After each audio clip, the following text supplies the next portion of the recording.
आज आज हमको एग्जाम्पल के क्वेश्चंस करने हैं। Yes sir. कौन से चैप्टर के? रिडॉक्स से कर लिए? रिडॉक्स शुरू करते हैं। तो यहाँ पे सबके पास अलग अलग कॉम्प्लिकेशन हो सकते हैं, तो अपन मेन वाइज के बजाय नंबर वाइज चले। Question 1 to 10 7 D part. इसका बी पार्ट डी पार्ट 9 और third question. The E0 values for some redox couples are given. On the basis of these values, choose the correct option. Bromine का reduction potential, silver का reduction, copper का reduction, iodine का reduction. ठीक. Copper will reduce Br minus. ये तो data देखने की भी जरूरत नहीं है, तो गलत है। फिर Br ऑलरेडी माइनस में है, उसे और कितना रिड्यूस करोगे भाई? तो ये तो हो ही नहीं सकता। डेटा देखे या नहीं देखे वो पॉसिबल ही नहीं है। Second, copper will reduce Ag, ये भी गलत। Ag को रिड्यूस करोगे तो Ag माइनस में लग जाएगा क्या? अगर आप Ag को रिड्यूस करोगे तो फिर Ag माइनस में जाएगा। अगर Ag प्लस बोल देते तो बात बिल्कुल सही हो जाती। देखते आओ। तीसरा, कॉपर रिड्यूस I माइनस, ये भी नहीं हो सकता। ये भी नहीं हो सकता। I minus already I minus है, और कहाँ ले जाओगे रिड्यूस करके? तो तीसरा भी स्टेटमेंट साफ दिख रहा है गलत है। तो कॉपर रिड्यूस Br टू ये हो सकता है। और आप देखो ब्रोमीन रिड्यूस इतना ज्यादा होना चाहता है कि भले ही कॉपर ऑक्सीडाइज नहीं होना चाहता बट उसे होना पड़ जाएगा। कॉपर भले ही प्लस टू में नहीं जाना चाहता, पर ब्रोमीन को इलेक्ट्रॉन्स की इतनी इच्छा है कि कॉपर से जबरदस्ती ले लिए जाएंगे इलेक्ट्रॉन। ये बात सही है। थर्ड चलिए थर्ड इज सेवेंथ का D. In which of the following compounds an element exhibit two different oxidation? ये बात सही है। इसका ये N3H है, इसमें N3 माइनस है, तो तीनों नाइट्रोजन तो एक जैसे नहीं, तो ये भी होना तो चाहिए। बट इन्होंने आंसर दिया है बी बॉम्बे सेकंड वाला, तभी ये भी बात तो सही। अच्छा अब लगे हाथ इसका थोड़ा और स्ट्रक्चर देख लेते हैं, अजाइड कैसा होता है। आई होप इतना तो आपको याद हो गया कि अजाइड जो होते हैं वो एयर बैग्स में काम आते हैं। They are shock sensitive, they are thermally sensitive, right. अब इसको ऐसे देखो, तुम्हारे पास एक N2 है, एक N2 ऑक्टेट पूरा है। अब बनाना है आपको N3 माइनस, तो एक N ले लो। N के पास वैसे अगर N है तो 5 इलेक्ट्रॉन होंगे, 1 2 3 4 N माइनस है। इसको अगर ऐसे देखो कि ये N2 है और एक N माइनस है, तो N माइनस है तो एक इलेक्ट्रॉन और है, राइट। लेकिन इसका ऑक्टेट तो पूरा नहीं हुआ। ऐसा करो, इससे इसको इलेक्ट्रॉन दिलवा लो। यस और नो? अब तीनों नाइट्रोजन के अलग अलग अरेंजमेंट, इसके पास एक लोन पेयर है, इसके पास 3 लोन पेयर है, इसके 4 कोवेलेंट बॉन्ड है, इसके एक ही कोवेलेंट बॉन्ड है, सारे अलग अलग है, तो उनका ऑक्सीडेशन नंबर भी अलग अलग होगा, और इसलिए ये भी आंसर होना चाहिए। ठीक है, ये होना चाहिए, बिल्कुल होना चाहिए।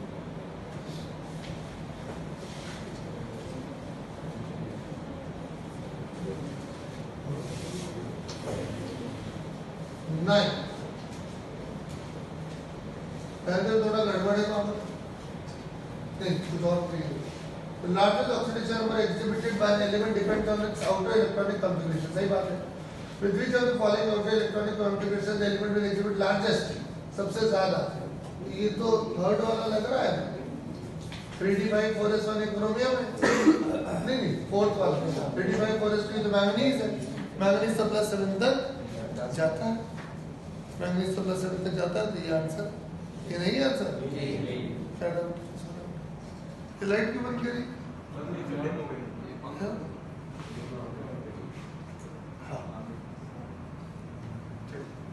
हाँ हो गया। 20 से पहले बताइए क्या होगा?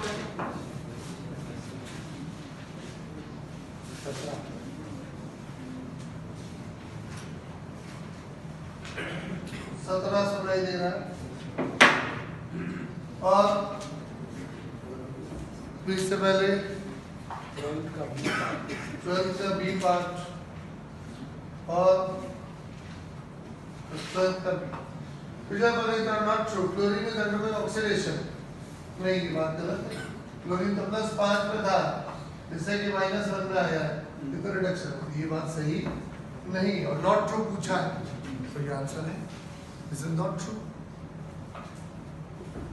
17 रिएक्शन इज डिसप्रोपोर्शनेशन हो रहा है। reveal the presence of process of bleaching. Identify name the species that bleaches the substances. तो एक्चुअली तो जो Cl O- बना है वो आगे जाके देगा Cl- और वो जाके ब्लीचिंग वाला काम करेगा।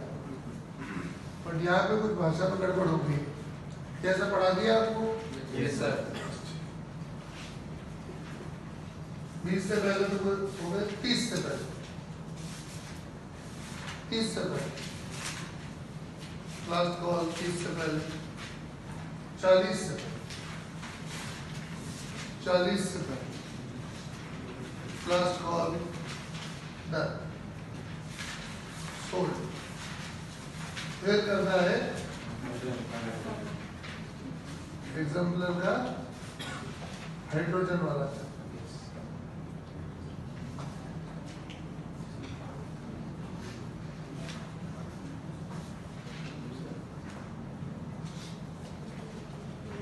एक से 10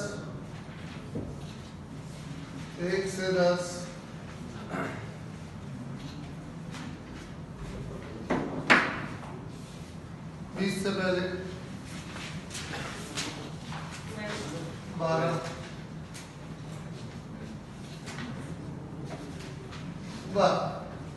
sodium peroxide is treated with dilute sulphuric acid react. ये है सोडियम का पेरोक्साइड।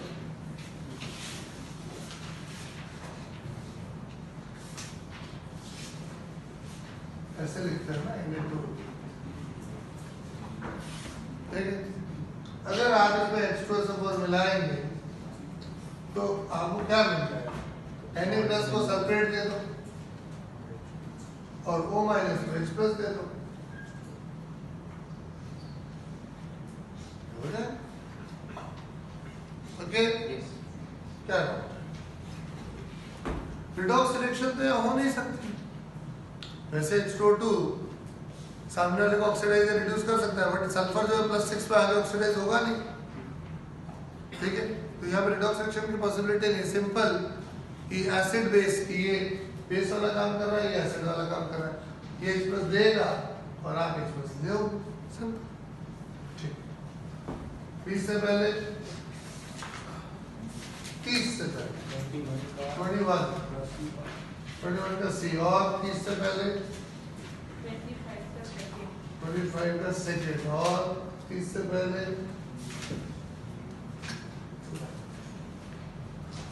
21 का C। which of the following are correct? Hey, what is more associated? कुछ more associated हाइड्रोजन बॉन्डिंग होती है ना, आगे से आगे जुड़ते हैं। एसोसिएशन मतलब जुड़ना।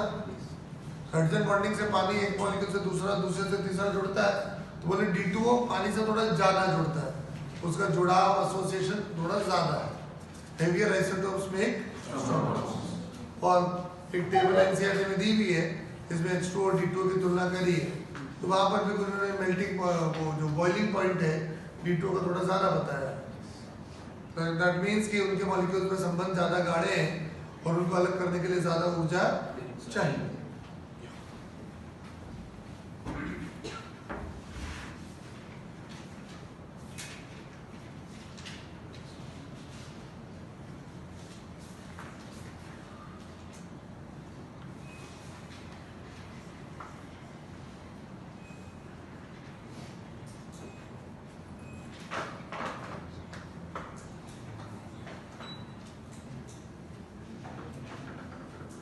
हाँ,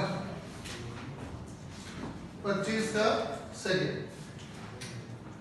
Which of the following statements is correct? Elements of group 15 third देखना है sir. Electron pressure at the peptide geometries yes second sorry. All element of group 14 मतलब carbon family form electron precise hydrides. Carbon family वाले, हाँ carbon family वाले तो electron precise बनाते हैं. हम नीचे वाले भी कह सकते हैं यस. चलिए मैं इसको सच बोलता हूँ. क्या बोला इन्होंने?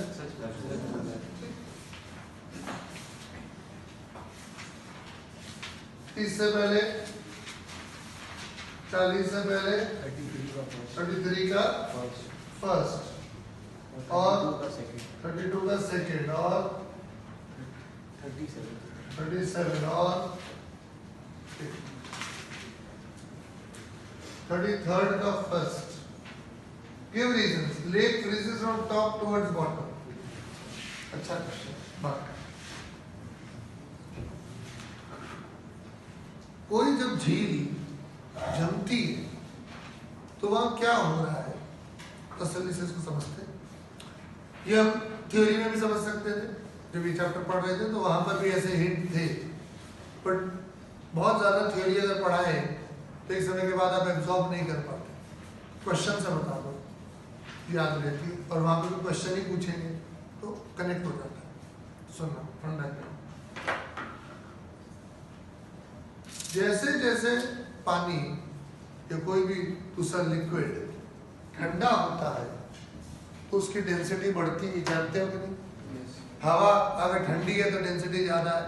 कोई भी चीज अगर ठंडी है तो डेंसिटी ज्यादा है. कॉमन ऐसा ही होता है. अरे ये भी पता है तुमको 4 डिग्री पे पानी की डेंसिटी मैक्सिमम. ऐसा नहीं कि आपने मुझे कम करते जाओ तो डेंसिटी बढ़ती जाएगी. ऐसा नहीं है. अगर टेम्परेचर 50 डिग्री है 50 से 40 करोगे 40 से 20 करोगे टेम्परेचर घटेगा डेंसिटी बढ़ेगी. लेकिन 4 डिग्री के बाद गाड़ी उल्टी चलने लग जाएगी.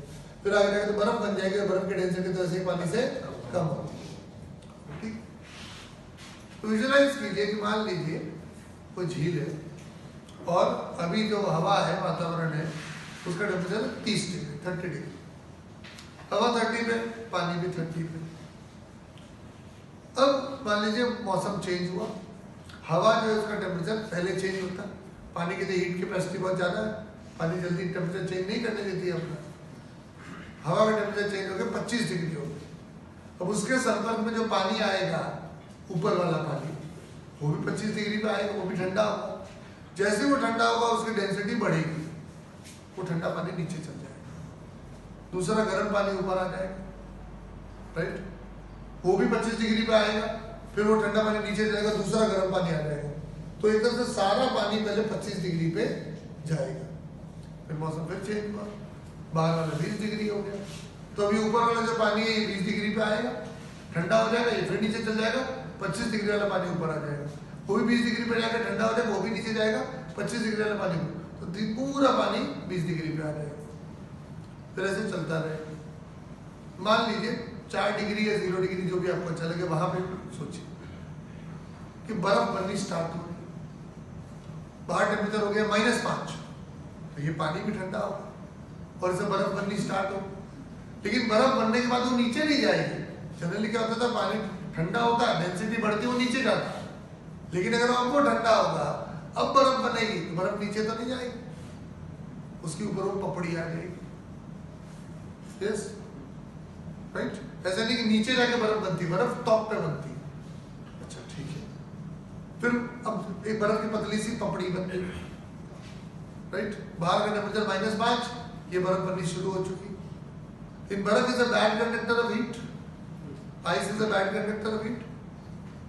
तो अब बर्फ के नीचे पानी है 4-5 डिग्री पे. बर्फ के नीचे वाला पानी है सिर्फ 4-5 डिग्री पे. बर्फ के ऊपर हवा है -5 पे. नीचे वाला पानी 5 पे. ऊपर वाली हवा -5 पे. तो बीच में बर्फ काम कर रही. इंसुलेशन. अब बाहर का टेम्परेचर -10 हो गया. तो अब इस बर्फ अंदर पानी है -5 पे. बाहर हवा है -10 पे. तो एक टेम्परेचर डिफरेंस है. एक हीट करंट फ्लो करेगा. भले आइस कितना ही रेजिस्ट करे थोड़ा बहुत तो हीट करंट आएगा ना. थोड़ा बहुत हीट करंट बाहर आया. उससे नीचे वाला पानी और ठंडा होगा और ठंडा होगा. कुछ पानी ठंडा होगा वो जम जाएगा. लेकिन वो नीचे जाके नहीं जमेगा. जो बर्फ जमी थी उसी में एक परत और चिपक जाएगी तो बर्फ मोटी हो जाएगी। अब हीट करंट और मुश्किल हो जाएगा। बाहर का टेम्परेचर -15 डिग्री हो गया मान लो, नीचे का पानी भी -4 पे -7 क्या 5 या 6 डिग्री पे ही 4 डिग्री पे ही, तो फिर भी थोड़ी हीट तो ट्रांसफर होगी। जैसे ही ट्रांसफर होगी पानी अगर ठंडा होगा तो बर्फ चिपक जाएगा, बर्फ की लेयर मोटी होती जाएगी। तो बर्फ ऊपर बन रही है, फिर उसके नीचे, फिर उसके नीचे, फिर उसके नीचे। तो लेक कैसे फ्रीज होता है? From top to bottom. Bottom तक जा ही नहीं पाता, तब तक वापस मौसम चेंज हो जाता है, तब तक वापस मौसम चेंज हो जाता है और वहाँ बाहर वाली हवा गर्म होने लगती है तो बर्फ वापस पिघलने लग जाती है। यस और नो? अब ये बात एनसीईआरटी ने ऐसे बोला है कि ice is a bad conductor of heat, thermally bad conductor है, थर्मल इंसुलेटर है। और ये बातें सर्दियों में जो पानी के अंदर जो जीव जंतु रहते हैं उनकी जान बचाते हैं। सर्दी पड़ रही है, बाहर टेम्परेचर हो रहा है -20 डिग्री, जहाँ पे इतनी सर्दी पड़ती है -20 -25, ठीक है। यूरोप में कई कंट्रीज में ऐसा होता है, रशिया में होता है, चाइना में होता है कुछ कुछ जगह पे। तो वहां पे पानी के नीचे जो बर्फ है, बर्फ के नीचे पानी है। ऐसा नहीं कि बाहर हवा -20 पे तो ये बर्फ है तो पूरा नीचे तक बर्फ है, नहीं। आइस जो है वो थर्मल इंसुलेटर वाला काम करती है। तो भले बाहर -20 है -25 है, ये बर्फ ने बचा लिया इनको। नीचे तो पानी होता है, थोड़ी मछलियाँ एकदम जकड़ जाती है और बाद में जब गर्मी आती है तो बर्फ पिघलती है, तो वो तो पानी जमता ही नहीं है पूरा। ऊपर 1 फीट 2 फीट 3 फीट जम जाएगा, पूरी गहराई तक थोड़ी जमेगा। समझे? राइट? समझ में आ रहा है आपको फंडा? ये टॉप टू बॉटम वाली बात अपन ने समझी। और इससे मछलियों की और जीव जंतुओं की जान बच जाती है। अगर वो नीचे उल्टा होता कि नहीं पहले बर्फ नीचे जमेगी, बर्फ तो नीचे जम रही है लेकिन संपर्क में जो हवा है पानी और पानी के ऊपर -25 वाली हवा, तो जीव जंतु मर जाएंगे। -25 की हवा है, फिर बर्फ आ गई। And ice is a insulator. आपने पढ़ा होगा कि एस्किमोस करके कुछ लोग होते हैं, उनके जो घर होते हैं बर्फ के बने होते हैं। बोले बर्फ के घर में क्यों रह रहे हो, इतनी ठंड है? अरे बर्फ आपको ठंड से बचा लेगा। आपके अंदर टेम्परेचर है -2 और बाहर टेम्परेचर है -50, बर्फ नहीं तो बचाया आपको। यस और no? Ice is a thermal insulator. ठीक है, समझ में आया फंडा? ये जो बहुत ऊंचे इलाकों में जो है ना, माउंटेनियर्स बोलते हैं जिनको, तो बहुत रिस्की है, वो लोग करते हैं। फिर भी तो वहां पे अगर आप बर्फ के नीचे दब गए तो आपकी जो मौत है, अगर मतलब वो सिचुएशन आएगी तो आपकी मौत ठंड से नहीं होती है बेटा। बर्फ तो बचाती है आपको ठंड से। अगर वहां इतनी बर्फ जमी हुई है तो वहां का हवा का टेम्परेचर तो और बहुत ज्यादा गिरा हुआ है। तो अगर आपके चारों तरफ बर्फ है तो बर्फ उल्टा आपको हवाओं से बचा रही है, राइट? एयर इज हवा से मतलब ice is better than cold chilled air. लेकिन वो बर्फ आपके ऊपर गिरी गई तो फिर आप सांस ही नहीं ले पाओगे। अदरवाइज ठंड से मौत नहीं होती है, मौत होती है सांस लेने से, राइट? या आप बर्फ से गिर गए और अभी वहां हवा है, सांस आ रही है, बट अगर वो बिल्कुल बंद इलाका है, सिर्फ जगह फंस गए, गिर गए, फिर आपको बर्फ गिर गई, तो ठंड से आपकी मौत नहीं हो रही है। आपकी मौत हो रही है या तो सांस नहीं आई उस बात से, या सांस आई लेकिन जो आपने CO2 छोड़ी वो CO2 रिलीज नहीं हो पाई। रिलीज मतलब वो किसी बंद एक आपने चलो तो बर्फ ही बर्फ है, तो बर्फ को भी वो पार नहीं कर पाते CO2। अब धीरे धीरे वो आपकी की छोड़ी हुई CO2 इकट्ठी होती जा रही है। और अगर CO2 जहरीली नहीं है, लेकिन अगर वो ज्यादा होने लग जाए तो फिर उसका भी हमारी बॉडी पर रिवर्स असर हो जाए। अगर CO2 15% या उससे ज्यादा हो जाए तो हमारी जो मांसपेशियां गलने लग जाती है, तो उस गड़बड़ जाए, मर जाएंगे। तो इस कारण से वह ज्यादा मौत होती है। ऐसे नहीं कि दे डाइड ऑफ कोल्ड, हाँ तो ठंड वंड से मौत हो ही जाती है, लेकिन जो ज्यादातर लोग जो मर रहे हैं वहां पे वो इसलिए नहीं मर रहे कि ठंड बहुत थी, उल्टा बर्फ बचा लिया आपको ठंड से। समझ रहे हो? चलो, ये हो गया हमारे क्वेश्चन नंबर 33 का हुआ। 32 का 2 कंप्लीट दिस। CO में स्पेशली एनसीईआरटी ने दिया है। पहले बनता है फॉर्मल्डिहाइड, फिर बनता है मिथाइल अल्कोहल। ये हाइड्रोजन के यूजेस में दिया है, हाइड्रोजन के ये बन गया। ये नहीं बन रहा था, CH3OH बन रहा था, CH3OH बन रहा था। 37. How is air water prepared? Compare its physical properties with those of ordinary water.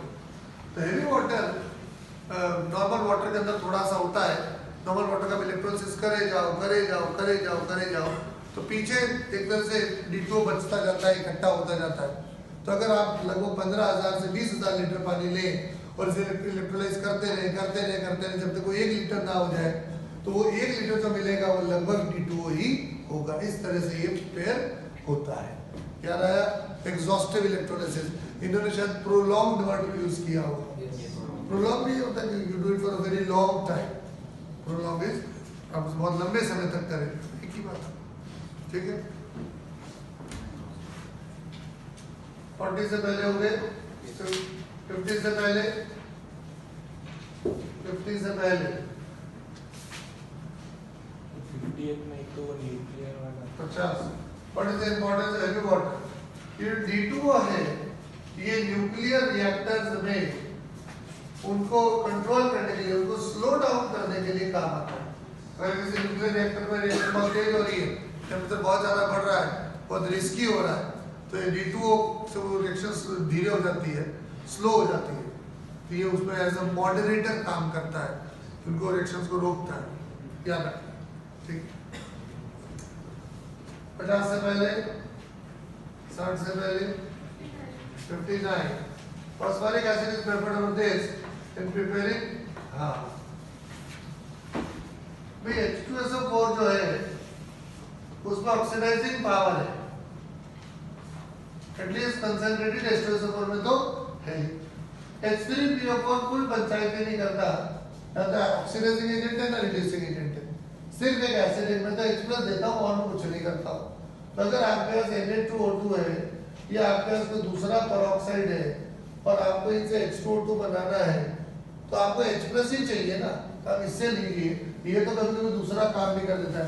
अगर आपने H2SO4 लिया और थोड़ा सा कंसंट्रेटेड हो तो एक रास्ता और खुल जाता है, और H2O2 तो दोनों काम करने के लिए तैयार बैठा है। तो आप चाहते हो H2O2 बने और बना रहे, वो और कोई रिएक्शन ना करे, तो आप फिर दूसरी चीजें भी बनती। यस और नो? ये ना तो ऑक्सीडाइजिंग एसिड है ना ही रिड्यूसिंग एसिड, ये सिर्फ एसिड है। ठीक है, 60 से पहले,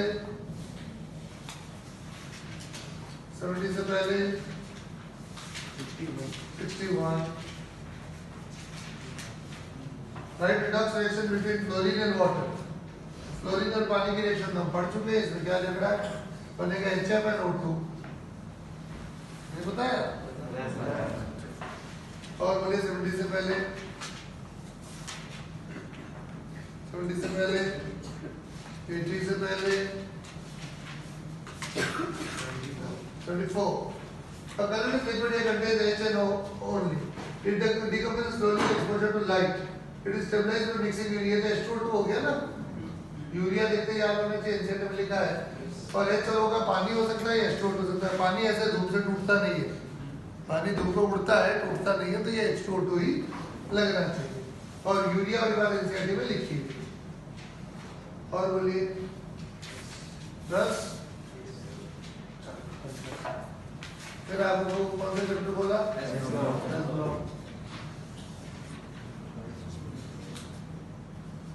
एग्जाम्पल।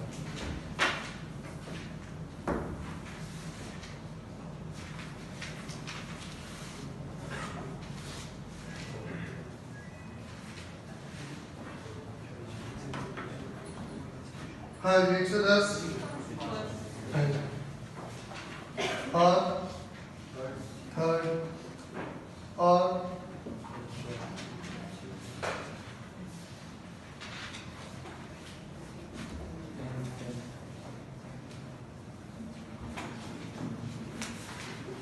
टेंथ और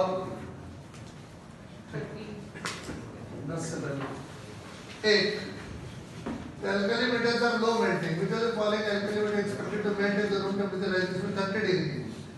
30 डिग्री में कौन सा होगा? अगर इनमें से एक बताना सबसे नीचे वाला ही होगा, क्योंकि जैसे जैसे नीचे जाएंगे मेटालिक बॉन्डिंग कमजोर होगी। तो अगर एक ही जवाब देना है तो सबसे कमजोर वाला।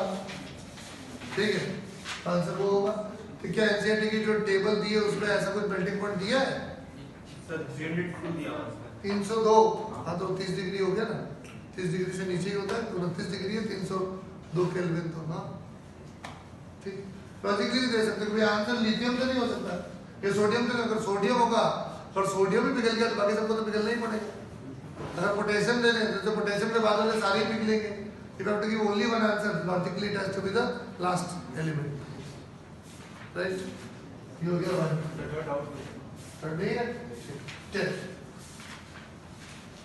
Amphoteric hydroxide reacts with both alkalis and acids. सही बात है. Which of the following group 2 is insoluble in NaOH? हाँ, ऐसा मैंने कभी शायद बोला हो कि जितने भी एम्फोटेरिक ऑक्साइड्स होते हैं वो सब NaOH में मिलते हैं। ऐसा बोला कभी? हो गया। ठीक है, मेरे लिए माना हो। ठीक, इससे पहले और इससे पहले 13 वेडिंग जिप्सम टू सीमेंट। तो ये इसका जो सेटिंग टाइम है बढ़ता है घटता है? मुझे याद नहीं, जो भी है याद कर लो। जिप्सम डालने से हाँ बढ़ता है याद आता है। एनसीईआरटी में लिखा हुआ भी है। वो जिप्सम के बाद में सीमेंट दिया, सीमेंट में ये लिखा। हमने सीमेंट अभी नहीं पढ़ा क्योंकि एनसीईआरटी पढ़ी तो पढ़ सकते थे। एक्चुअली सीमेंट सिलिकेट है और अगला जब पी ब्लॉक पढ़ेंगे तो वहाँ पे सिलिकॉन आएगा, वहाँ सिलिकेट्स आएंगे, तो सीमेंट वाली बात है वहाँ करेंगे, बहुत ज़्यादा उचित रहती है, इसलिए यहाँ पे छोड़ा था। हमने एनसीईआरटी पढ़ी ना तो ये वैसे भी याद ही रखना है कि जिप्सम मिलाते हैं जिससे कि उसका जो सेटिंग टाइम है वो बढ़ जाता है, वो धीरे धीरे सेट होता है। और अगर जल्दी करना है तो एल्यूमिना Al2O3 मिलाते हैं, वो भी लिख लो। अगर फास्ट सेटिंग करना है, फास्ट सेटिंग सीमेंट में क्या होता है, एल्यूमिना मिलाते हैं।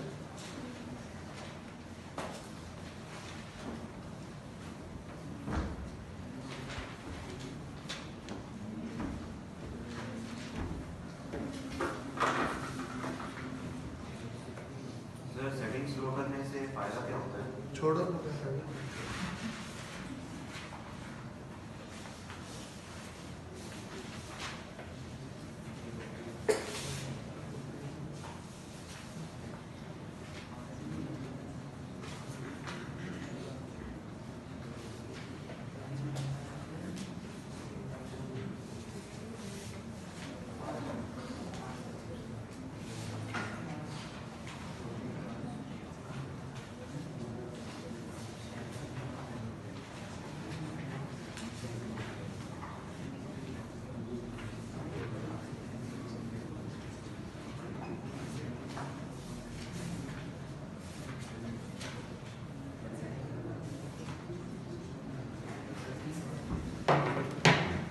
चलो 30 से पहले 21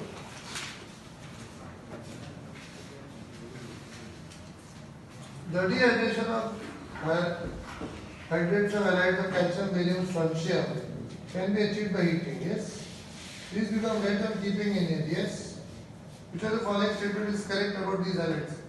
Act as dehydrating agents. हाँ कह सकते हैं, can absorb moisture from it, ये भी कह सकते हैं। Tendency to form hydrate decreases from calcium to barium, ये भी सही है। all of the above कर दो, सब सही है, क्या लग रहा है? तो इनको पानी से इतना प्रेम है कि अगर आप मान लीजिए ये है, इसमें पानी नहीं है, कोई और चीज है जिसके पास में पानी है, कोई और सब्सटेंस है A.H2, तो ये पानी इधर आने के लिए, ये इसको लेने के लिए तैयार बैठा है, तो अगले को डिहाइड्रेट कर देंगे, क्या पानी छोड़ो, यस और नो। इनफैक्ट आप कई जगह देखोगे कि कैल्शियम क्लोराइड को डिहाइड्रेटिंग एजेंट की तरह यूज करते हैं, नमी सोखने के लिए इसको यूज करते हैं। कॉक H2SO4 हो गया, CaCl2 हो गया, इसको तो नमी सोखने के लिए यूज करते हैं एक्चुअली। ये मैं बताऊं आपको कहाँ दे रखा है, आपके 11th की बुक 2 है, 11th की बुक 2 में ऑर्गेनिक वाले फर्स्ट चैप्टर के अंदर चलो, किताब जो मैं ढूंढ के लिखूँ।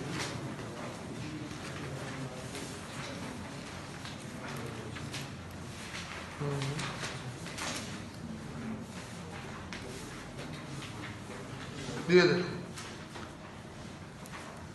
कभी हमने फिगर 12.14 देखो, फिगर 12.14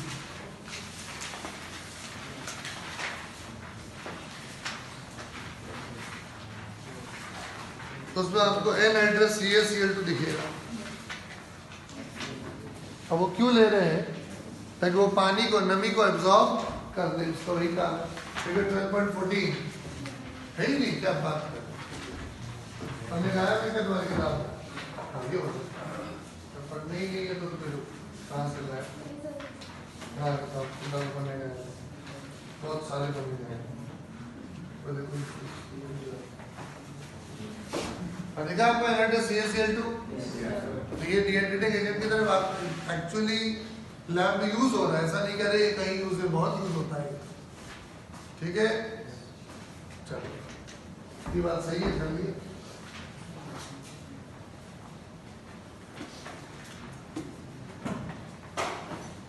इससे पहले 27 का A two is correct. Beryllium is not readily oxidized by acid because of the presence of oxide film on the surface of the metal। ये बात बिल्कुल सच है। बेरिलियम और मैग्नीशियम दोनों पे एक पतली सी ऑक्साइड कोटिंग आ जाती है, तो थोड़ा सा उसको संभाल के रखती है।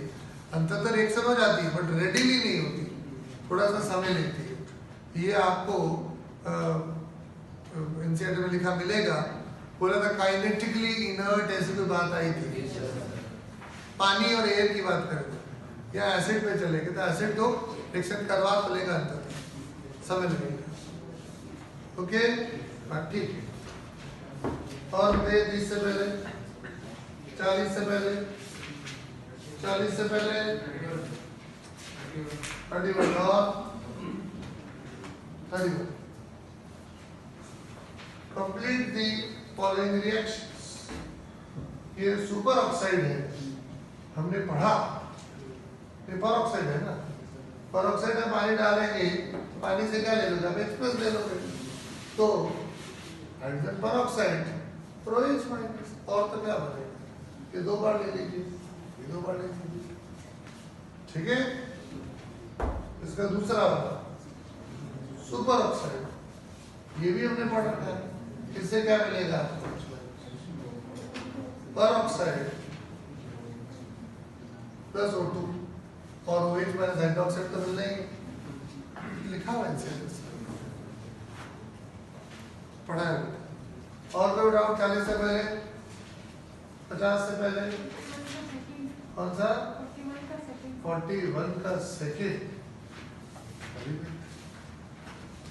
Sodium match the elements. Sodium का सल्फेट तो सॉल्युबल है, तो सेकेंड का ए तो नहीं है। Strongest mono acidic base, strongest mono acidic base है, ये भी नहीं। बाकी इस पे डाउट आ रहा? ये मोनो एसिडिक बेस क्या होता है भाई? आप एक तरफ बेस भी बोल रहे हो और एसिड वर्ड भी यूज कर रहे हो। तो देखो NaOH एक बेस है। अब कुछ किताबें कह देती है, जैसे ये कह रहे मोनो एसिडिक बेस, कि भाई मैं एक ही OH- दूंगा तो मैं एक ही H+ को ठिकाने लगा सकता हूँ, तो बेस हो। लेकिन मैं कितना OH- दे सकता हूँ या कितने H+ को ठिकाने लगा सकता हूँ, ये स्पष्ट करने के लिए ये वर्ड मोनो एसिडिक ऐसे बोल देते हैं। जैसे एसिड के लिए बोलते थे मोनोप्रोटिक, 1 प्रोटॉन दूंगा, डाइप्रोटिक 2 प्रोटॉन दूंगा। यहाँ पर वो मोनोप्रोटिक डाइप्रोटिक के बजाय मोनो एसिडिक डाई एसिडिक ऐसे बोल रहे थे। मोनो बेसिक भी बोल सकते थे, मैं एक बेस हूँ, मैं एक बेस से काम करूँगा। डाई बेसिक तो भी लोग समझ जाते हैं, तो जैसा बोला है वैसा मानना पड़ेगा। ठीक है, अच्छा अब NaOH हो गया, KOH हो गया, और नीचे चले जाओ। जैसे जैसे नीचे जाएंगे बेस तो बढ़ेगा, बेस ताकत और बढ़ती है। तो ये बोल रहे हैं कि इसका जो बेस है वो स्ट्रॉन्गेस्ट है। नहीं, सब स्ट्रॉन्गेस्ट तो नहीं है। हाँ, मोनो एसिडिक बेस अवश्य है, स्ट्रॉन्ग आप कह सकते हैं, लेकिन स्ट्रॉन्गेस्ट नहीं कह सकते। इन्होंने क्या बोला? स्ट्रॉन्गेस्ट। ये स्ट्रॉन्गेस्ट बोल के आपने गलत बोल दिया। देखो तो ये आंसर तो नहीं है इसका, दिया है तो गलत है। बिल्कुल गलत है। KOH is a much stronger base than NaOH। और कोई KOH को ऐसा कोई दुर्लभ बेस नहीं करे, ये तो बहुत दुर्लभ है। पढ़ा है लैब में, लैब में जिस बोतल में NaOH पड़ा उसके के पास वाली बोतल में KOH पड़ा है। हाँ, रुबिडियम का हाइड्रोक्साइड को बोलते नहीं, ये तो जनरली यूज नहीं करते, बट KOH तो जनरली यूज करते हैं। ये NCERT ने गलत की।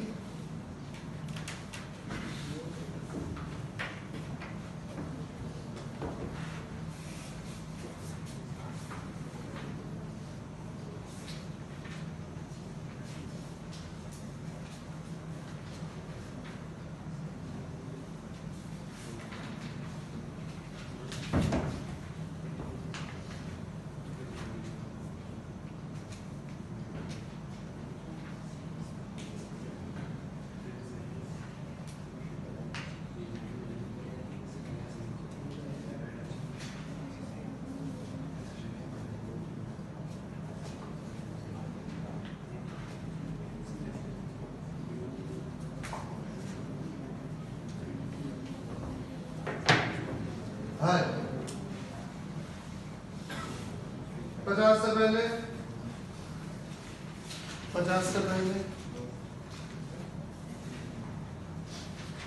53 से पहले है। चलो, तो हमने थोड़े सवाल और कर लिए। कुछ सवाल आपसे हुए, ज्यादातर अगर आपने नहीं पूछे तो अज्यूम कर रहे कि हो गए हो। ये असाइनमेंट पहले करते तो इसमें डाउट ज्यादा आते और दूसरे असाइनमेंट में कम आते, क्योंकि कंसेप्ट तो वही लिमिटेड ही है। पहले पढ़े, फिर आपने उनको अप्लाई करना स्टार्ट करा, धीरे धीरे चीजें याद होने लगती है। थोड़ी देर बाद और असाइनमेंट दे देंगे, तो बार बार जब आप सोचते हैं तो दिमाग में कहीं ना कहीं वो एक पैटर्न पड़ जाता है।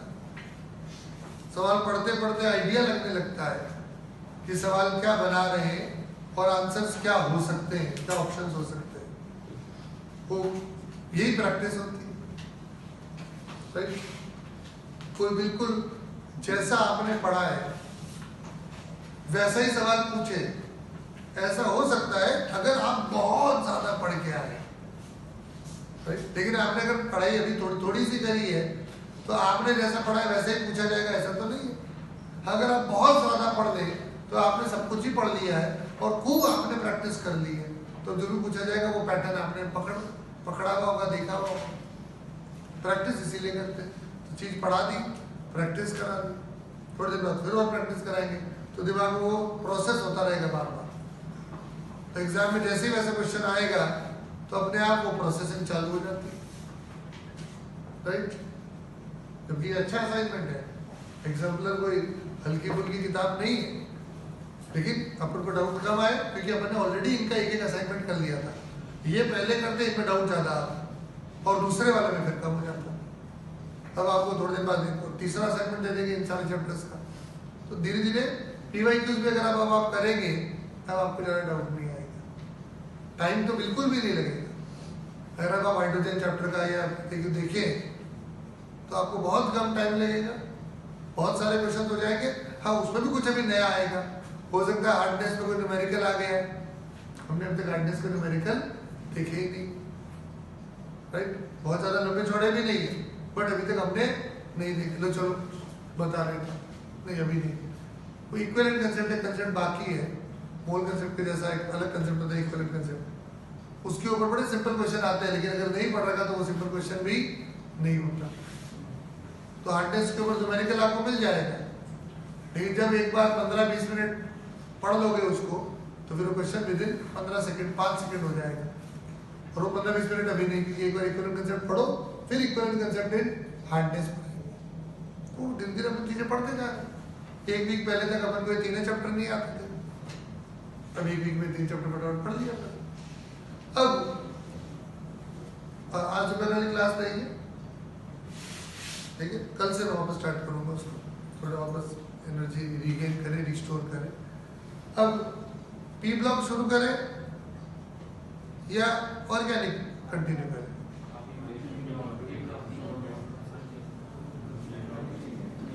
करने दो ना, दोनों की क्या करेंगे? ये अच्छा फिर भी तुम्हारी क्या इच्छा? बी ब्लॉक शुरू करते हो, 2 पन्ने बी ब्लॉक के पढ़ते आओ, एनसीईआरटी निकालो।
बी ब्लॉक का जो पहला ही पैराग्राफ,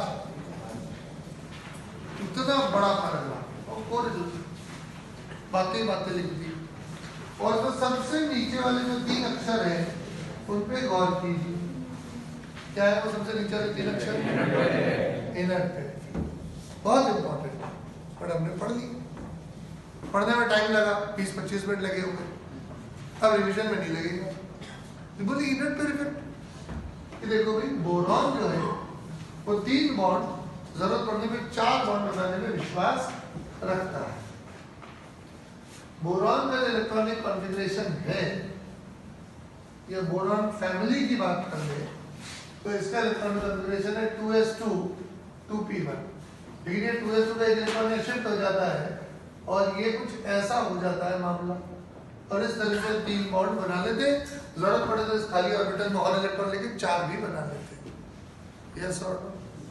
लेकिन जैसे जैसे हम नीचे जाएंगे और नीचे जाते जाते थैलियम तक आ जाएंगे तो इस एक्साइटेशन से कोई फायदा नहीं होगा, उल्टा नुकसान होगा।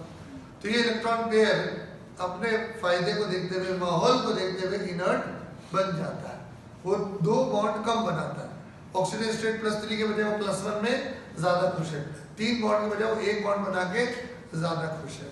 याद आया? इसको वैसे बोल सकते हैं, the lower oxidation state is more stable, it becomes more stable, the lower valency becomes more stable, और जो lower है that is lower by 2, वो कितना lower है कि 2 का फर्क आता है। yes or no? 3 या 1 का नहीं, 2 का फर्क आता है, क्योंकि अगर ये इलेक्ट्रॉन इधर रहेगा तो 2 बॉन्ड कम बनेंगे, और अगर ये इधर चला जाएगा तो 2 बॉन्ड ज्यादा बनेंगे, हमेशा 2 का फर्क आता है। ये बात समझ में आई? पढ़ रखी है अपन ने? अच्छा, तो ये पूरे इतने बड़े पैराग्राफ में ये जो भी बातें कर रहे हैं ये सब हमको ऑलरेडी अच्छा खासा आइडिया है। जैसे कि आपको पता है कि बोरॉन एक सेकंड पीरियड का एलिमेंट है और ये कभी भी अपना ऑक्टेट एक्सपैंड नहीं करेगा, क्योंकि ऑक्टेट एक्सपैंड करने के लिए क्या 5 ऑर्बिटल रखने हैं, 5 ऑर्बिटल होंगे तब 10 इलेक्ट्रॉन होंगे, 6 ऑर्बिटल होंगे तब जाके 12 इलेक्ट्रॉन होंगे। अब 6 और 5 के लिए d ऑर्बिटल चाहिए, बोरॉन के पास 2s होता है, 2p होता है, 2d नाम का तो ऑर्बिटल ही नहीं होता। वो बोले तो 3d तो होता है, हाँ बिल्कुल होता है, लेकिन हाइब्रिडाइजेशन मतलब मिक्सिंग, उन ऑर्बिटल्स की जिनकी एनर्जी लगभग बराबर है। आप 2s 2p मिला सकते हो, आप 3s 3p 3d मिला सकते हो, ये 2s 2p और फिर 3d, ये बहुत बड़ा गैप है। अगर 2s 2p यहाँ है और 3d बहुत ऊपर है, ये मिलना पॉसिबल नहीं है। यस और नो? तो ये बात आपको बिल्कुल अच्छे से समझनी, याद रखनी कि सेकेंड पीरियड का कोई भी एलिमेंट कभी भी अपने ऑक्टेट का प्रसार अपने ऑक्टेट से आगे नहीं जाने वाला, क्योंकि आगे जाने के लिए d ऑर्बिटल चाहिए जो इनके पास नहीं है, 2d नहीं, 3d 4d कोई काम के नहीं है। समझे बात कि नहीं समझे? ये बात आपको पता है कि नहीं पता है कि सेकेंड पीरियड का कोई भी एलिमेंट कभी भी अपने ऑक्टेट से आगे नहीं जाएगा। हाँ, वो अधूरा ऑक्टेट फिर भी रख लेगा, ऑक्टेट पूरा नहीं है चलेगा, लेकिन ऑक्टेट से आगे कभी नहीं जाएगा। हाँ, ऑक्टेट हो जाए तो मजा आ जाएगा, तो ऑक्टेट से कम पे फिर भी संतोष कर लेगा, बट ज्यादा पे कभी नहीं जा सकता। यस और नो? ये बातें आपको पता है। लेकिन नीचे वाले जो जैसे एल्यूमिनियम है, वो तो मेरे पास तो 3D है, जहाँ तुम्हारे पास 3D कैसे बना किया, तो एल्यूमिनियम को कोई भरोसा नहीं है। एल्यूमिनियम का ऑक्टेट अधूरा भी रह सकता है, पूरा भी रह सकता है, तो पूरे से ज्यादा भी हो सकता है। उदाहरण के तौर पे AlCl3 भी होता है तो लुईस एसिड ऑक्टेट अधूरा है, तो AlCl4 माइनस भी होता है जो ऑक्टेट पूरा है। तो ऐसा भी होता है AlH2O के 6 मॉलिक्यूल्स 3+। यहाँ पे तो एल्यूमिनियम ने 6 कोऑर्डिनेट बॉन्ड बनाए, आया ना, sp3d2 हो गया, ये तो ज्यादा ऑक्टेट से ज्यादा हो गया। हाँ ये भी होता है। यस और दो। आपने क्रायोलाइट पढ़ा होगा, क्रायोलाइट Na3 AlF6, एल्यूमिनियम ने 6 बॉन्ड बनाए ना, अब तो ऑक्टेट से आगे जा चुका है और ये भी धड़ल्ले से एग्जिस्ट करता है। ये नहीं करी ये तो बड़ा अनस्टेबल होगा, नहीं 2-2 साल 10-10 साल पड़ा रहता है। ऐसा नहीं कि बहुत अनस्टेबल अभी रिएक्शन करो, ऐसा तो प्रॉब्लम नहीं है इसकी, समझे। तो ये बेसिक्स है जो आपने ऑलरेडी सुन रखे हैं, सीख रखे, तो ये उसको वहां पे पूरे पेज पे बता रहे। तो जिसने ये नहीं पढ़ा वो एक एक लाइन पढ़ी इसकी, जिसने पढ़ रखा है उसका रिवीजन हो रहा है, हाँ या ना। तो यहाँ पे सवाल बनते हैं बट वो ऑलरेडी आप करना जानते हैं। उसके बाद अब अगले पेज पे आइए। अगले पेज पे आपको एक पैराग्राफ मिलेगा, पहले टेबल देख लो। चलो टेबल 11.1 है, ये ऑक्सीडेशन स्टेट की बात कर रहे हैं, ग्रुप 13, 14, 15, 16। और आप देखो ग्रुप 13 में तो या तो +3 या +1, 14 में +4 या +2 और -4। तो जैसे आगे बढ़ रहा है सब वैरायटी कि प्लस भी है, माइनस भी है, माइनस में खूब सारी वैरायटी है, सब मिलेगा। चलो तो कुछ सवाल नहीं बनता। आपको सेकंड पैराग्राफ में एक वर्ड मिलेगा, सेकंड पैराग्राफ के सेकंड लाइन में मेटलॉइड्स मिला, उसको अंडरलाइन करो। और क्या बोल रहे हैं, it is interesting to note that the non metals in metalloids exist only in the p block. अब कोई बहुत कंसेप्चुअल चीज नहीं है, जिस तरह से आपने पीरियोडिक टेबल को स्ट्रक्चर किया है, उसका ढांचा तैयार किया है, तो p ब्लॉक में ही आपको मेटल भी मिलेंगे। p ब्लॉक ही एकमात्र ब्लॉक है जहाँ मेटल भी है, नॉन मेटल भी है और मेटलॉइड भी है। s ब्लॉक में शुद्ध रूप से मेटल है, d ब्लॉक में शुद्ध रूप से मेटल्स है, f ब्लॉक में शुद्ध रूप से मेटल्स है। हाँ p में भी मेटल्स है बट p में नॉन मेटल भी है और मेटलॉइड भी यही है। यस और no. s block, d block, f block पूर्णतया मेटल से भरा हुआ है। यहाँ पर फिर भी आपको तीनों चीजें मिल जाएगी। यहाँ पर मेटल खूब है बट यह नॉन मेटल भी है या मेटलॉइड भी है। अच्छा मेटलॉइड क्या होता है, सुना तो होगा आपने कि भाई जो ना एग्जैक्टली मेटल है ना नॉन, ये बीच के हैं, इनके गुण थोड़े मेटल वाले और थोड़े नॉन मेटल वाले। इतना सिंपल सा क्वेश्चन पूछ लेते हैं कि मेटलॉइड का एग्जांपल बता दो, मेटलॉइड का एग्जांपल बता दो। तो जरा बोलो भाई, एक सेकंड में लिख रहा हूँ, जो जो आप बोल रहे हो मैं लिख रहा हूँ, एक सेकंड रुको।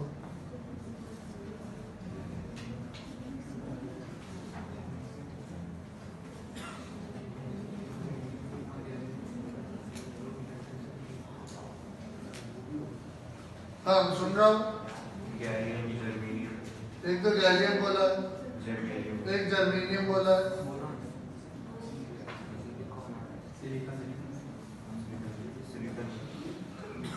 सिलिकॉन और एस्टेटिन और एस्टेटिन ए सब एंटी होता है, ए सब और indium, boron, boron, antimony, Sb,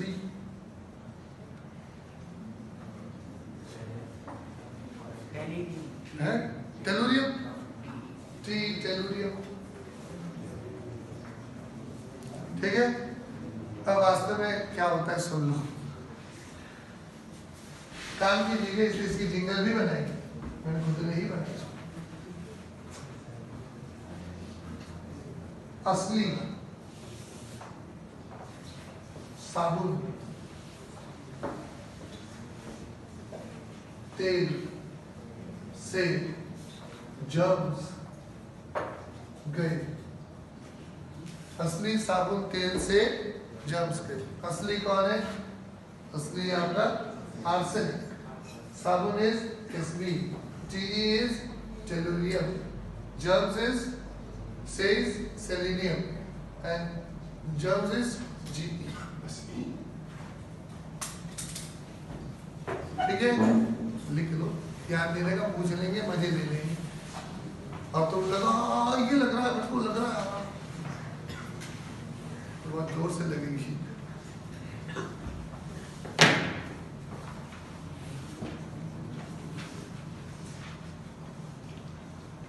असली साबुन तेल से जर्म्स है।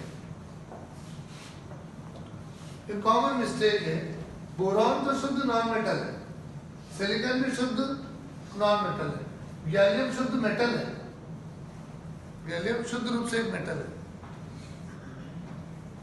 लेकिन अक्सर कंफ्यूजन होता है, इसलिए लिस्ट बना ली कि बस ये नहीं कि दो तीन है अब एटसेट्रा ना सब बना ली कि आपको एटसेट्रा नहीं, इतने ही। असली साबुन तेल से जर्म्स, ठीक है। ये मेटलेट वाली बात पढ़ ली, कल तक पता ही नहीं था, बात ही नहीं करी, बात कर ली, हो गया। चलो फिर इसमें बात क्या है,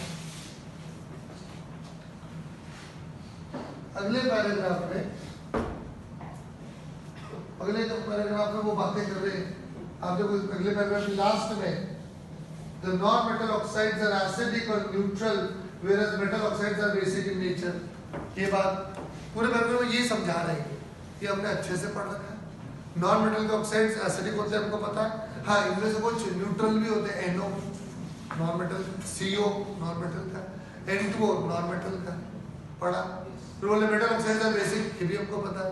non metal oxide, metal oxides acidic भी हो सकते हैं, ये भी पढ़ा। मेटल ऑक्साइड्स एम्फोटेरिक भी होते हैं, सब अपने पढ़ लिया। तो अपने क्योंकि ऑलरेडी पढ़ाई कर ली, ये फटाफट हो रहा है, रिवीजन हो रहा है। फिर बोल रहे हैं तो first member of P block differs from the remaining, पूरा बड़ा सा पैराग्राफ दे दिया इन्होंने, खूब सारी बातें लिखी और है, खूब सारी बातें हैं इसमें, बट अगर आपने पहले ही पढ़ाई कर ली है तो यह कुछ ज्यादा बचा नहीं। ये बोले पहला जो मेंबर है वो दूसरों से बहुत अलग है। क्या, कैसे अलग है? तो बताएंगे कि एक तो सेकंड पीरियड के होता है तो ऑक्टेट एक्सपैंड नहीं कर सकते, हमको पता है। इससे नीचे वाले थर्ड पीरियड फोर्थ पीरियड वाले ऑक्टेट एक्सपैंड कर लेते, वो भी हमको पता है। उनके डी ऑर्बिटल इनके पास नहीं है, इस तरह से वो कुछ बातें बता रहे तो हमने ऑलरेडी पढ़ रखी है। उसके बाद इसी पेज में नीचे आओ तो सबसे नीचे carbon carbon double bond, carbon carbon triple bond की बातें हो रही, दिखा। अब ये क्या बोल रहे हैं?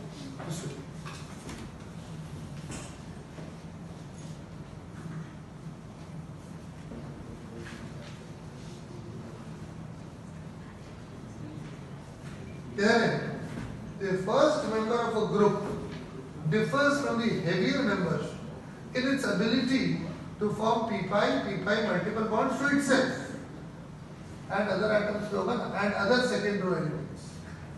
अब सुनिए काम की बात, सिग्मा बॉन्ड अच्छा कि पाई बॉन्ड अच्छा? अच्छा, सिग्मा में भी पाई में भी जितना बॉन्ड शॉर्टर होगा उतना स्ट्रॉन्ग होगा। सिग्मा और पाई में सिग्मा इज बेटर, और शॉर्टर या लॉन्गर में shorter bond is the stronger bond, right. तो अगर मान लीजिए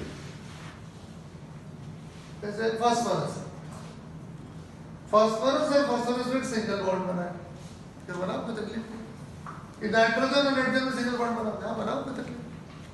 अच्छा, नाइट्रोजन नाइट्रोजन में एक और डबल बॉन्ड बना दिया, ये तो पाई हो जाएगा। लेकिन ऐसा पाई बॉन्ड यहाँ पे आप लाइन बना सकते हो, लेकिन वो टूट जाते हैं क्योंकि पाई बॉन्ड तो वैसे ही कमजोर है, पाई बॉन्ड तो वैसे ही कमजोर है। और थर्ड पीरियड के एटम्स के पाई बॉन्ड और भी कमजोर होगा। तो ऐसा फर्जी बॉन्ड बनाने से क्या राहत मिलेगी? ये बॉन्ड बना के क्या करोगे? एनर्जी रिलीज करोगे ना। तो मैंने बॉन्ड बनाया, एनर्जी रिलीज कर दी, मुझे अच्छा लगता है, बट ऐसा पाई बॉन्ड बना के कितनी एनर्जी रिलीज कर दोगे तुम? ऐसा पाई बॉन्ड बना के कितना फायदा होगा? कोई फायदा नहीं होगा। यस और नो? तो ऐसा देखा गया है क्या कि पाई बॉन्ड तभी स्टेबल होता है, पाई बॉन्ड तभी स्टेबल होता है जब उन्हें बनाने वाले जो दो एटम है, दो लोगों के बीच बॉन्ड बनेगा। पाई बॉन्ड तभी स्टेबल होगा जब उन्हें बनाने वाले जो दो एटम है उनमें से कम एक तो सेकंड पीरियड का एक तो छोटा, राइट। अगर दोनों सेकंड पीरियड के वो पाई बॉन्ड रह सकता है, टिक सकता है। एक सेकंड पीरियड का, एक थर्ड पीरियड का वो पाई बॉन्ड फिर भी टिक सकता है। इन दोनों ही थर्ड पीरियड के या उससे आगे फोर्थ पीरियड के, तो ये पाई बॉन्ड टिकने वाला नहीं, क्योंकि पाई बॉन्ड वैसे ही कमजोर है। फिर आप थर्ड पीरियड 3p कर रहे हो, तो वह दूरियां वैसे ही बढ़ गई, तो साइडवेज ओवरलैप और मुश्किल हो जाएगा। दूरियां तो बढ़ चुकी, थर्ड पीरियड लोग दूर चले गए, तो साइडवेज ओवरलैप और मुश्किल होगा। हाँ, 2p पास में फट से ओवरलैप कर जाएंगे। यस और नो? तो पाई बॉन्ड स्टेबल कब होगा, उसकी भी एक शर्त है कि पाई बॉन्ड बनाने वाले जो दो लोग हैं उनमें कम से कम एक तो सेकंड पीरियड का हो। दोनों अच्छी बात है, अच्छी बात है। दोनों ही नहीं है, ये पाई बॉन्ड अब टिकने वाला नहीं है। यस और नो? लॉजिक समझ में आया? ये बात आगे भी बार बार आएगी, इसलिए एक बार तसल्ली से बता रहा हूँ, अभी और प्रैक्टिस करा दूंगा। आइडिया समझ में आया? कहीं पे लिखो इस बात को कि पाई बॉन्ड तभी स्टेबल होगा जब उसे बनाने वाले दो आइटम में से कम एक तो सेकंड पीरियड का हो।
ठीक है, तो ये इसको ऐसे बोल रही है एनसीईआरटी का कि सेकंड पीरियड की खास प्रॉपर्टी है कि वो से खुद के साथ, कार्बन के साथ, ऑक्सीजन के साथ, नाइट्रोजन के साथ, कि ये खुद के साथ ही पाई बॉन्ड बना सकते, तो बना सकते हैं, पाई भी बना सकते हैं, और खुद के साथ ही तो दूसरों के साथ भी, ये भी सेकंड पीरियड के था। ये सेकंड पीरियड वाले खुद के साथ या सेकंड पीरियड वाले दूसरे एलिमेंट्स के साथ या थर्ड पीरियड किसी और के साथ भी पाई बॉन्ड बना सकते हैं, जबकि नीचे वाले जो लोग हैं वो आपस में तो पाई बॉन्ड नहीं बना सकते। उनको पाई बॉन्ड बनाना है तो सेकंड पीरियड की मदद लेनी पड़ेगी। इनको पाई बॉन्ड बनाने के लिए उनकी मदद की आवश्यकता नहीं है। यस और नो? तो आपको P डबल बॉन्ड P कभी नहीं मिलेगा, P ट्रिपल बॉन्ड P कभी नहीं मिलेगा, जबकि नाइट्रोजन में डबल भी मिलेगा, ट्रिपल भी मिलेगा, सिंगल तो मिलेगा। यस और नो? ऑक्सीजन में आपको डबल बॉन्ड मिल जाएगा, लेकिन सल्फर और सल्फर डबल बॉन्ड बहुत मुश्किल से मिलेगा। यस और नो? हाँ, सल्फर और ऑक्सीजन का डबल बॉन्ड हो जाएगा, लेकिन ऑक्सीजन उसको मदद दे रहा है। यस और नो? एक पाई बॉन्ड तभी स्टेबल हो पाएगा जब उसे बनाने वाले जो दो एटम है उनमें कम से कम एक सेकेंड पीरियड का हो। ओके, ये बात काम की है, फिर बार बार आएगी, थोड़ा दिमाग में बैठी कि नहीं? टाइम लगाया एक बार, फिर अब जब बार बार आएगी तो टाइम लगेगा कम और समझ में आएगा ज्यादा। रिपीट हो गई। अच्छा,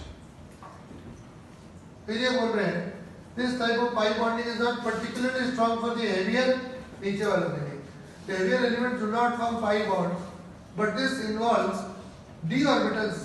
अब ये कुछ d pi p pi, ये कुछ बैक बॉन्डिंग की बातें कर रहे हैं जो हम अभी स्टार्टिंग में नहीं पढ़ते, वो तो लास्ट के अंदर अलग से पढ़ाया जाता है। तो जो नीचे वाले लोगों में बैक बॉन्डिंग हो जाती है, तो ये लिख दो, ये डी पाई जो बोल रहे हैं ना, ये बैक बॉन्डिंग है, और एक दिन आपको अलग से पढ़ाएंगे। अलग से पढ़ाया, अलग से लेक्चर दिया, तो आपने पढ़ लिया, फिर आपने फिर एग्जाम्पल लिया, मैं पढ़ लिया, तो चलो मैं रिवाइज कराता हूँ, फिर मैं इस लाइन को भी समझा सकता हूँ। देखो,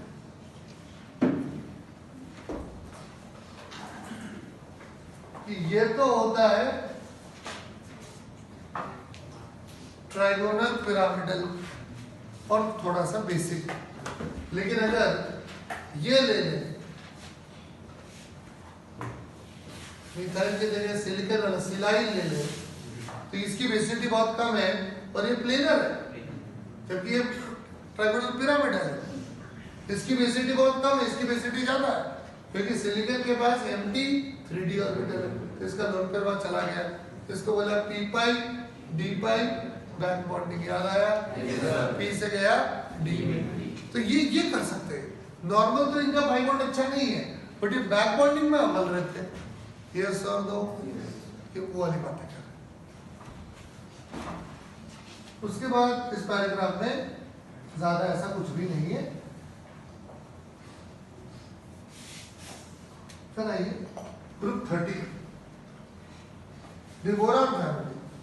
तो देखो इस सेकंड लाइन में लिखा है boron is a typical non metal. अभी थोड़ी देर पहले मेटलाइट वाली बात आई थी। अक्सर के बच्चे गलती करते बोरॉन को मेटलाइट बताते हैं, क्या होता है बोरॉन बिल्कुल एक नॉर्मल, जैसा कि नॉन मेटल्स होते हैं बिल्कुल वैसा नॉन मेटल, टिपिकल, स्पेशल नहीं है, typical. Okay, typical non-metal. Aluminium is metal but shows many chemical similarities to boron, and gallium, indium, thallium are almost exclusively metallic. ये देखो गैलियम को क्या बोला है, almost exclusively metallic। कि मेटल ही मानो आप इसे मेटलॉइड मत मानो, ठीक है। हमने मेटलॉइड पहले ही रख ली है, अब उसे याद करो, असली साबुन तेल से जलता है। जैसे मेटलॉइड पे सवाल आए पहले जिंगल लिखो, पेपर पे वहाँ लिखो, सारे एलिमेंट्स लिखो, अब देखो कौन सा ऑप्शन मैच करो, जल्दबाजी मत करो, 5 सेकंड लगेंगे, ज़्यादा लगने दो, नंबर आने चाहिए। ओके, मैंने पहले भी कभी कहा होगा, आप पूरा पेपर करने के पीछे जो करोगे खराब कर दोगे। आपसे जो हो रहे हैं वो करो, यदि पूरा करना है, हाँ होगा तो कर लेंगे, फिर पूरा करना है, तो जो क्वेश्चन कर रहे हो उसमें तो ध्यान दे नहीं रहे, पूरा करना है, तो हो जाएगा पूरा सत्यानाश, राइट। हड़बड़ी में यही होता है, पूरा करना लो, कर दो। इससे अच्छा है कि भाई आप जैसे मान लो 30 चैप्टर एनसीईआरटी में, 16 चैप्टर 12वीं में, 14 चैप्टर 11वीं में, टोटल 30 चैप्टर। अब एज अ टीचर कि भाई हाँ भाई इनका 20 अप्रैल को पेपर है, 21 अप्रैल को, तो पूरी कोशिश है कि भाई उससे पहले ही करा देंगे वैसे। लेकिन अगर मान लो कि नहीं इससे बच्चा 30 चैप्टर छोड़ो, 28 चैप्टर अच्छे से कराओ, तो इनके ज्यादा नंबर आएंगे। और प्लस इनके दिमाग में ये भी नहीं रखा हाँ ये तो हमने छोड़ दिया, तो जो किया वो तसल्ली से तो करो। वरना आपने फटाफट 30 चैप्टर कर लिए और आपने प्रैक्टिस नहीं करी उन 30 की, तो आपके नंबर तो वैसे ही नहीं आने वाले, और वापस पढ़ना पड़ेगा। इससे अच्छा 28 ही करो, 2 बाद में कर देंगे ना। हाँ ऐसा नहीं हो रहा, मैं तो एक एग्जाम्पल दे रहा हूँ, ठीक है, ऐसा हो नहीं रहा है। हम पूरे 30 करके जाएंगे और अच्छे से करके जाएंगे, बट फिर भी स्ट्रेटेजी ये नहीं कि हम पूरा करें। It is more about quality than quantity, right. अगर क्वालिटी को आपको पकड़ना आ गया तो क्वांटिटी आज नहीं तो कल पकड़ में आ ही जाएगी, समझ रहे हो। अब ये सेकंड पैराग्राफ में भैया बोरॉन के रूप बता रहे, फेयरली रेयर है, ऑर्थोगोरिक एसिड। अब देखो इन्होंने ऑर्थोगोरिक बोला, इसको समझ में आ रहा है। ऑर्थोगोरिक होता है जिससे पानी बहुत ज्यादा है, तो अगर ऑर्थोगोरिक ये है तो तुमसे को बोले मेटाबोरिक का फॉर्मूला क्या होगा, तो HBO3 HBO2 क्या होगा, मेटाबोरिक क्या होगा, HBO2 N पॉलीमर होगा, HBO2 N। बोले पाइरो 2 में से, तो 2 करोगे फिर एक पानी निकालोगे तो H4B2O5 H4B2O5। यस और नो। बोले नहीं मेरे को तो एनहाइड्रेट ही चाहिए, तो सारा पानी निकालो। अब H3BO3 में से तो आप कैसे सारा निकालोगे, तो 2 कर दो इसको, 2 बार H3BO3 ले लो और 3 पानी के मॉलिक्यूल निकाल दो, तो B2O3 बन जाएगा। तो B2O3 को बोरिक एनहाइड्रेट बोलते थे, समझ में आया कि नहीं। फिर है बोरैक्स। बोरैक्स क्या, इसी चैप्टर में आगे इन सब पे ऑर्थोगोरिक, बोरैक्स डिटेल में बातें करिए, जो हम भी बहुत ज्यादा डिटेल में करेंगे, क्योंकि एग्जाम वाले पागल हैं। सबसे ज्यादा सवाल अगर पी ब्लॉक में किसी भी टॉपिक में पी ब्लॉक में क्या ओवरऑल इनऑर्गेनिक केमिस्ट्री में आ रहे हैं तो बोरॉन फैमिली पे आ रहे हैं। अगर टाइम कम होता है तो हम क्या करते हैं, पहले बोरॉन फैमिली पढ़ा दो, कार्बन फैमिली में थोड़ा सिलिकेट्स पढ़ा दो, बाकी छोड़ दो, एंड नाइट्रोजन फैमिली पढ़ा दो 12th वाली, बस बाकी सब छोड़ दो, कोई फर्क नहीं पड़ता। Boron family is by far the most important. अभी सब बोरैक्स आएगा, डाई बोरेन आएगा, पता नहीं क्या क्या है। पुराने पेपर्स में सबसे ज्यादा आपको बोरॉन के क्वेश्चन मिलेंगे, आपके पेपर में ऐसा होगा। तो ये अभी 2 पेज आगे आएगा, वहां पे बोरैक्स की डिटेल में बात करेंगे, यहाँ पे हम छोड़ रहे हैं। फिर है केरनाइट की फॉर्मूला याद करना है। अभी कहाँ मिलता है, लद्दाख में मिलता है या सांबर लेके मिलता है, ऐसे कोई पूछता नहीं है। हाँ, there are 2 isotopic forms of boron, एक है B10 और एक है B11। तो देखो B10 वाला सिर्फ 19% है और B11 वाला है 81%। इसीलिए बोरॉन का जो एवरेज मास हम लोग याद रखते हैं वो या तो बोरॉन 10 वाला होता है, ये बोरॉन 11 वाला, लेकिन ज्यादा कौन सा है, 11 वाला ज्यादा। तो इसलिए किताबों में जो एवरेज मूल्य मास दिया है बोरॉन का 10.8 देते हैं कि 10 और 11 के बीच में, और वो भी 11 के ज्यादा नजदीक। 10.79 दे सकते थे, 10.81 दे सकते थे, बट 10.8 लिखा होता है। समझ में आया क्यों? It is closer to 11 and it is much further away from 10। ठीक है, सिंपल। फिर आया aluminium is the most abundant metal and is the third most abundant. ठीक है, ठीक है। अब ये बॉक्साइट वाली बातें कर रहे हैं, बताइए आपको बॉक्साइट पैरालाइट का फॉर्मूला क्या नहीं? Yes sir. ये कहाँ मिलता है? कर्नाटका में मिलता है, कहाँ मिलता है? हमें कोई इस पर रुचि नहीं है। द एटॉमिक फिजिकल, ठीक। इलेक्ट्रॉनिक कॉन्फ़िगरेशन पता है कि नहीं पता? इलेक्ट्रॉनिक कॉन्फ़िगरेशन इनका पता है। फिर है एटॉमिक रेडियस। अब एटॉमिक रेडियस में सुनना मेरी बात, जैसे जैसे पीरियड ऊपर से नीचे जाते हैं, क्या होता है जरा सोच के बताओ। इंक्रीज होता है, बिल्कुल। लेकिन यहाँ पर एक लफड़ा है जो बड़ा पॉपुलर लफड़ा है। यहाँ पे आप देखो लास्ट में लिखा है कि atomic radius of gallium is less than that of aluminium. ऐसा होना नहीं चाहिए ना, जो एक्सपेक्टेशंस है इससे उस हिसाब से तो ये नहीं होना चाहिए।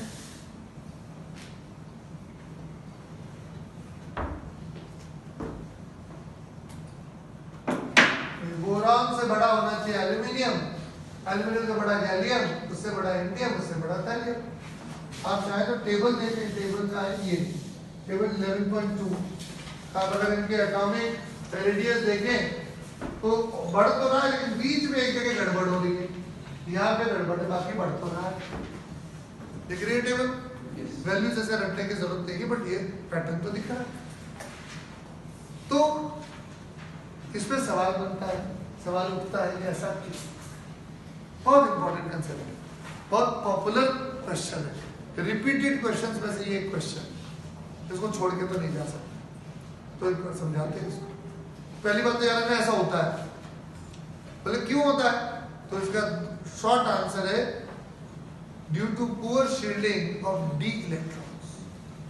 Due to poor shielding of d electrons. Hindi बोले तो क्योंकि डी इलेक्ट्रॉन्स का परिरक्षण प्रभाव बहुत कम होता है, राइट? लेकिन अब इसको समझाते हैं।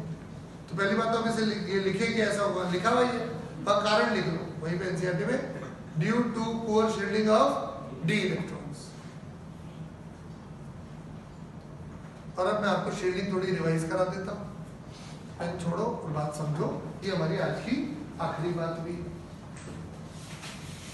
जल्दबाजी तो नहीं कर रहे, आराम से पढ़ रहे, आराम से कर लेंगे हम सब। जल्दबाजी करेंगे तो जो पढ़ रहे हैं वो भी बिखरता जाएगा, वरना आराम से आगे पढ़ा, ये जमा करा, ये पढ़ा, ये जमा करा, वरना ले बचीड़ तो मतलब नहीं। देखो, अगर एक न्यूक्लियस है, उसकी चारों तरफ ऑर्बिटल्स है, तो जरा बताओ 2s और 2p में इलेक्ट्रॉन की पहली पसंद क्या है? क्यों?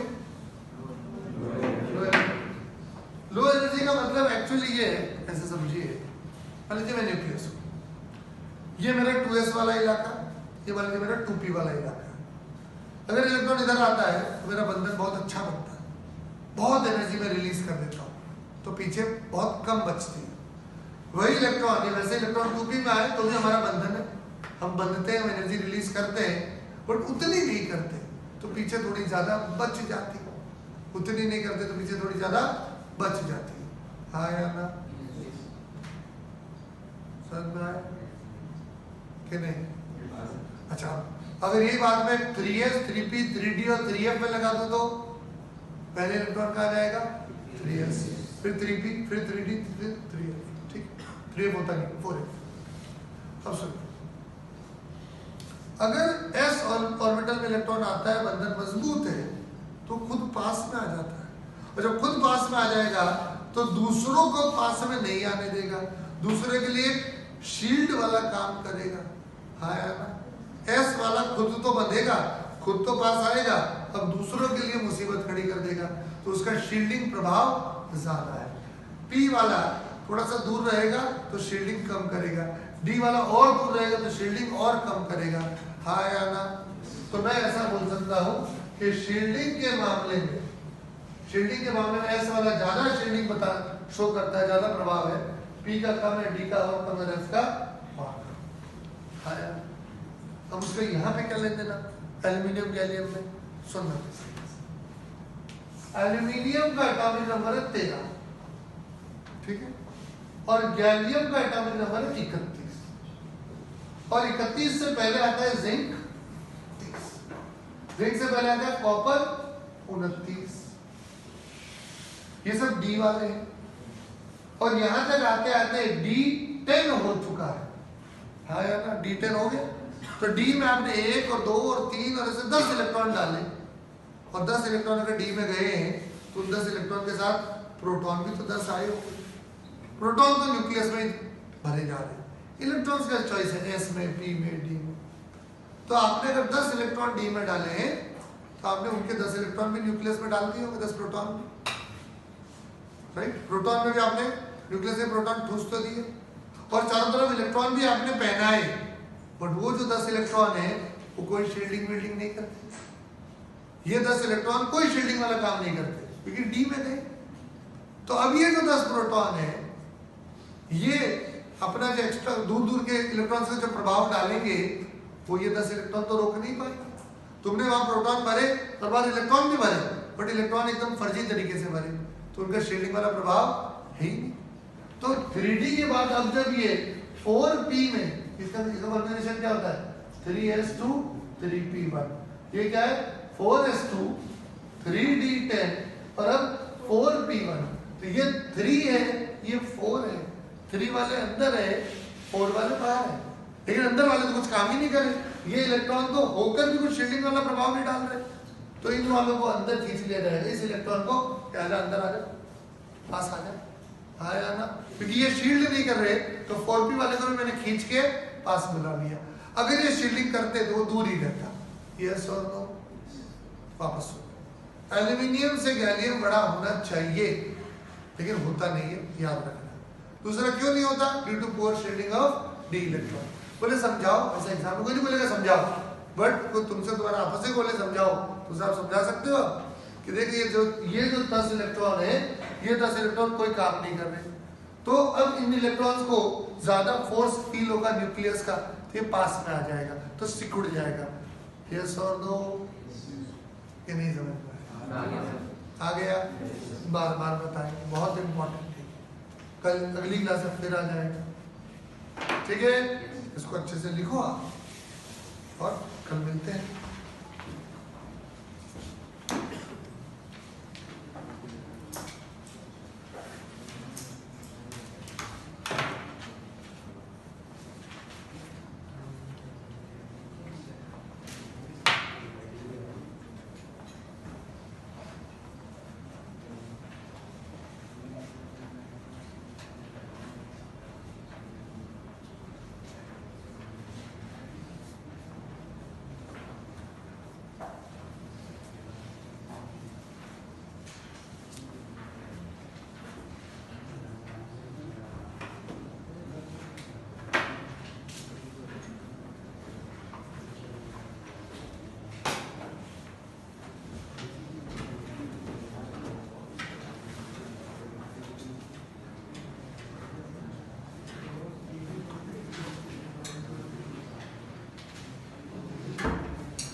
समझ में आ रहा है नहीं आ रहा?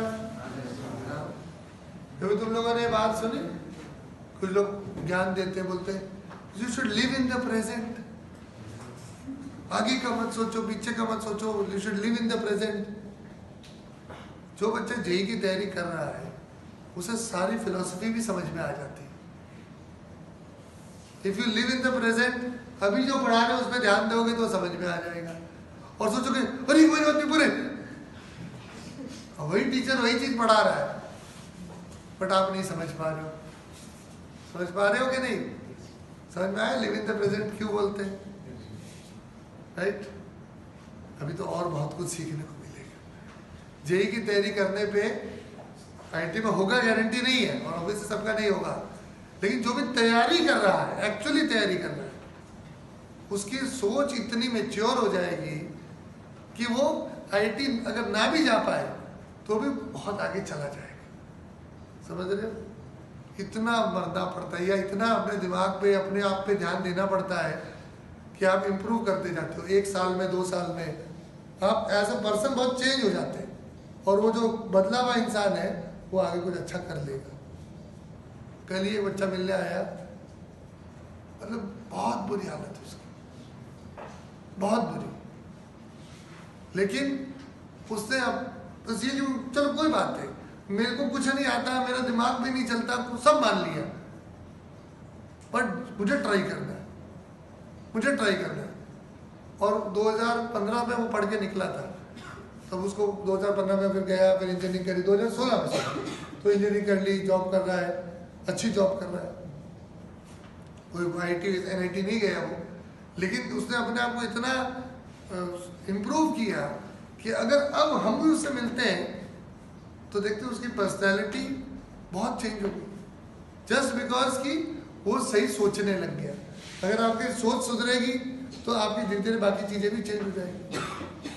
कल वो शाम को मिलने आया था, और हम भी मतलब मैं तो मिलने आता रहता, कल फिर आया था, तो देखते हैं हम हिंदी मीडियम का स्टूडेंट था, कुछ नहीं पढ़ा, 11वीं 12वीं बेचारे हिंदी मीडियम के स्टूडेंट को वैसे भी कुछ नहीं पढ़ाया जाता, कौन हिंदी मीडियम वाले हमारे प्यारे बच्चे, और क्या, और लड़के भी तो थे 2-4, टाइम छोड़ दिया उन्होंने हैं उस बैच में। हाँ, तो कुछ नहीं पढ़ाते, कोरा पता नहीं, NCERT भी ढंग से पढ़ाते तो बहुत बड़ी बात है, वो तक नहीं पढ़ाते, और पढ़े कहाँ से, हिंदी में किताबें भी नहीं है ढंग की।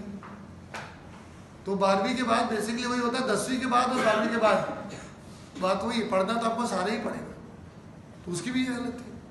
तो उनको पढ़ाया और धीरे धीरे वो तो तैयार होता गया। तो ये तो दिख रहा था ऐसा कहीं नहीं होना है, बट वो लगा रहा, और वो 2-4 साल और लगा रहा तो बहुत इम्प्रूव हो गया। तो अभी आप ये मत सोचो, वापस अपन जेई पे आते हैं, आज जो पढ़ रहे हैं वो मुझे समझना है, राइट? आज जो असाइनमेंट दे या जैसे मैंने होमवर्क नहीं दिया तो दूसरी चीज़ें भी तो होगी ना, दूसरे सब्जेक्ट होंगे, इतना तुमने पढ़ रखा है तो रिवीजन कर लो, कुछ उसके डाउट आके पूछ लो, राइट? फिजिक्स मैथ्स में तो असाइनमेंट होते ही है, तो वो जो करता रहेगा स्टूडेंट को इम्प्रूव होता रहेगा। और जो क्लास में पढ़ा रहे हैं, और एज ए टीचर मैं भी, और सोचो अरे 1 महीने बाद पेपर है, अरे इतने चैप्टर बाकी है, तो मैं पढ़ा ही नहीं पाऊंगा। वरना I will teach 1 concept at a time, ये नहीं आता ये बता दिया, इनर्ट पेयर इफेक्ट नहीं आता ये लोग बता देते, अच्छा ये बैकबॉन्डिंग नहीं आती लोग बता देते, तो 1 by 1 हम चीजें जमा करते जाएंगे। यस और नो? और यूँ सोचो अरे इतना पढ़ना है अभी तो, अरे 1 महीने बाद पेपर है, अरे तो अब नहीं होगा, राइट? आप कोई गेम भी खेलते हो, जैसे मान लीजिए आप क्रिकेट खेलते हो, तो एक बॉल में 100 रन थोड़ी बना लोगे, ये एक बॉल में पूरी टीम थोड़ी आउट हो, 1 हैंड में ऐसा थोड़ी होता है कि पूरी टीम आउट हो जाएगी। एक बॉल में तो 2-4 रन ही आएंगे और क्या आएगा। लेकिन अगर आप उस बॉल पे भी ध्यान नहीं दे रहे हो, आपके दिमाग में वही चल रहा है, कुछ और ही चल रहा है, तो आप ये बॉल भी खराब करोगे, इसमें भी रन नहीं बनेंगे, फिर और तनाव लोगे, उससे रन थोड़ी बनेंगे। वो भी अच्छा खिलाड़ी है, वो भी इंटरनेशनल प्लेयर है, वो कैसी बॉल डाल रहा है आपको देखना पड़ेगा ना। और आप भी अगर यहाँ तक पहुंचे तो आप भी अच्छे खिलाड़ी थे, कोई जैक जुगाड़ से तो पहुंचे नहीं हो, तो आप अपने ऊपर बिलीव करो, देखो कैसी बॉल डालेगा, फील्डिंग कैसी सेट करी है, अकॉर्डिंगली आपको बॉल खेलनी होगी। यस, और आप कुछ और ही सोच रहे हो, you are not living in the moment, तो फिर आप और परेशान हो। समझ में आया कि नहीं? इसलिए 1 महीना अभी पढ़ते, पेपर देंगे फिर 1 महीना और पढ़ेंगे, फिर पेपर देंगे फिर 1 महीना और पढ़ेंगे, राइट। लेकिन हम सोचेंगे अरे ये तो लास्ट चांस है, हाँ पता है लास्ट चांस है, और इसलिए वैसा पढ़ो कि लास्ट चांस भी हमारा लास्ट चांस भी सक्सेसफुल हो जाए। अरे इस साल नहीं हुआ तो ये अभी तो इतना कोर्स बाकी है, अरे ये कब होगा, अरे वो कब होगा, अब कुछ नहीं होगा। जो ये सोच रहा है उसका कुछ नहीं होगा, और जो पढ़ा रहे उसे पकड़ रहा है, जो पढ़ाया हुआ उसको जब टाइम मिले रिवाइज कर रहा है, उसका हो जाए। ठीक है, तो घबराना नहीं, काम करो, ठीक है। समझ में आ रहा है? आ रहा है समझ।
जगदीश चौधरी